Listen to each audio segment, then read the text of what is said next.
അതിനിപ്പോ എന്താ കുഴപ്പമില്ല, ഞാൻ നോക്കിക്കോളാം. ഒരു മാസത്തേക്കല്ലേ. അവൻ ഇവിടെ കൊണ്ടുവന്നാക്കിയിട്ട് പൊക്കോട്ടായി. അമ്മേ പിന്നില്ലേ, ഞാൻ നേരത്തെ വർക്ക് ചെയ്തോണ്ടിരുന്ന കമ്പനിയിൽ വേക്കൻസി ഉണ്ടെന്നും പറഞ്ഞ് വിളിച്ചായിരുന്നു കൂട്ടുകാരി. അപ്പോൾ അവിടെ ഞാൻ ജോലിക്ക് പോട്ടെ? ഞാൻ പോകുമ്പോ കൊച്ചിനെ ഒന്ന് നോക്കുക. അതൊന്നും പറ്റത്തില്ല. കൊച്ചു വലുതായി കഴിഞ്ഞിട്ട് ജോലിക്ക് പോയേച്ചാൽ മതി. ഒന്നാമത് അവനാണ് ഉടുക്കത്തിലെ കുസൃതി, എനിക്കൊന്നും നോക്കാൻ പറ്റത്തില്ല. ആ മോളാണല്ലോ വിളിക്കണേ. ഹലോ ഹലോ അമ്മ, ഞാൻ വിളിച്ചതേ എനിക്ക് ഒരു മാസത്തേക്ക് ട്രെയിനിങ് ഉണ്ട്. അപ്പം ഇവനെ നോക്കാൻ ആരും ഇല്ല ഇവിടെ. അപ്പം അതുകൊണ്ട് അവനെ ഞാൻ അവിടെ ആക്കിയിട്ട് ട്രെയിനിങ്ങിന് പോട്ടെ എന്നറിയാനായിട്ട് ഞാൻ വിളിച്ചത്. അതിനിപ്പോൾ എന്താ കുഴപ്പമില്ല, ഞാൻ നോക്കിക്കോളാം. ഒരു മാസത്തേക്കല്ലേ.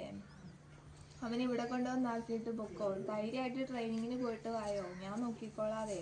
ഇല്ലെങ്കിൽ ജോലി ബാധിക്കത്തില്ലേ, ജോലി പോകത്തില്ലേ. ജോലി അങ്ങനെ കളയാൻ പറ്റുന്നതല്ല. അവനെ കൊണ്ടുവന്ന് ഇവിടെ ആക്കിയാൽ മതി. എന്നാൽ ഞാൻ നാളെ അവനെ കൊണ്ടുവന്ന് അങ്ങോട്ട് ആക്കാം. ശരി എന്നാ.